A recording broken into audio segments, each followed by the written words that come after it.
Hello and welcome back to Heart of the Holte. Today we will be discussing the goalkeeping dilemma that we seem to have at Aston Villa, assessing what we've got and looking at some potential transfers who could join us throughout the summer.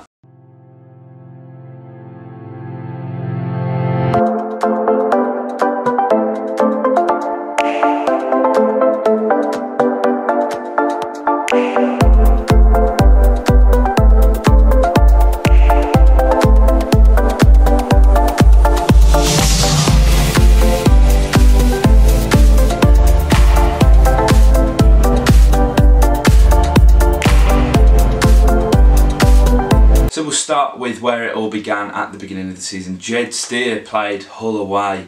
Very decent performance, I thought, in a 3-1 win for the Villa. After that, seemed to, be out of favour, which was really strange. Got loaned out by Steve Bruce to Charlton. And that was the end of Jed until Dean Smith came in and January came around. Number 2, Nyland, who was brought in by Steve Bruce, who he'd allegedly been watching for years from the second tier of the Bundesliga. And Nyland's had a bit of a mixed time throughout his time at Villa. Very good shot stopper in my opinion, needs time to adjust to the league. Just as he was adjusting to the league, he ended up getting injured. Now don't get me wrong, Nyland is prone and was prone to having a few absolute calamities. But I don't think that makes him a bad keeper. I think every goalkeeper, when they've come in from the European game to the English game, needs to adjust this much quicker, faster. You don't have as much time on the ball as you can in, that second division of Germany.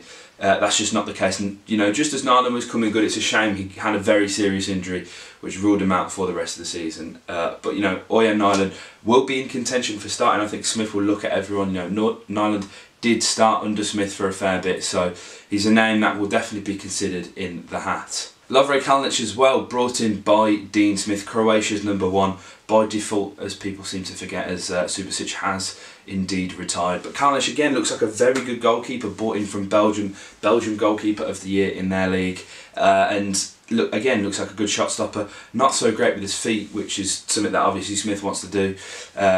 Probably doesn't help with him being as big as he is, but he's gonna, again with Nyland, he needs time to adjust to the league. So I don't think Kalinic is a bad keeper. A lot of people saying Lovre, they don't rate him, but I don't think he's a bad keeper. Give him time. He can adjust, and I think he'll be a great goalkeeper for Aston Villa. Another very good young goalkeeper that we do actually have at the club as well. I think some people forget, Matija Sarkic, very good for the under-23s, but it's coming to that age now where he's still quite young for a goalkeeper, obviously, but needs to be playing first team football. So I think a loan for him somewhere in the Championship League One would do him a world of good.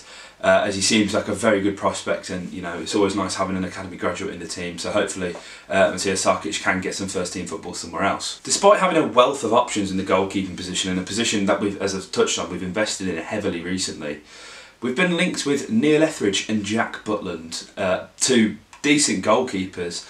£8 million bid apparently was lodged for Neil Etheridge, but Cardiff City have rejected, with Neil Warnock holding off for 10 million. Personally, I don't think we should be spending 10 million on a goalkeeper who is average at best in my opinion and is Prem proven. I think, Jed, Lovre, Oyan all deserve their chance, especially Oyan cost us like what, 4 million, Lovre cost us around 7, and Jed obviously, putting in the performances he has as of late, keeping as many clean sheets, deserves a crack at keeping his spot, and I genuinely believe that. It just seems like it doesn't make sense, especially when the squad is so thin. I don't see us investing 8 million in Etheridge or the 20 million that has been suggested for Jack Butland, despite him being, an international goalkeeper and a very good goalkeeper of that, too good for the Championship. I just don't see it being a position realistically that we're going to strengthen when the squad is so thin at the moment. I think we're going to invest more wisely in the defence, because in my eyes a goalkeeper can only be as good as the defence in front of him, and we've got to get Tyrone Mings tied down to a contract, sign him up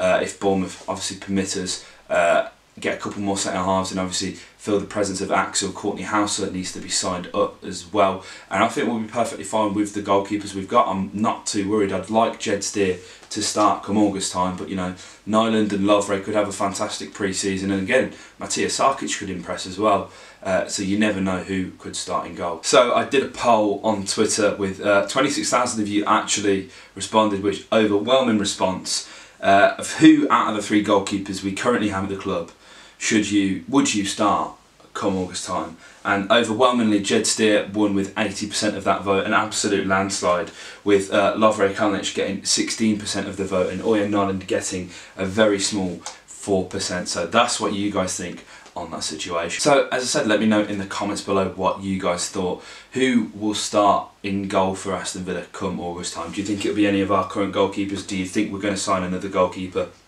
Let us know in the comments below. If you enjoyed the video, hit the like button, comment your thoughts below, and subscribe for more. Up the Villa. Just as essential to fulfilling this got potential. It's a main man, a hero. He's the main leader of the gang. Chester. Chester. Chester. He's the main leader of the gang now.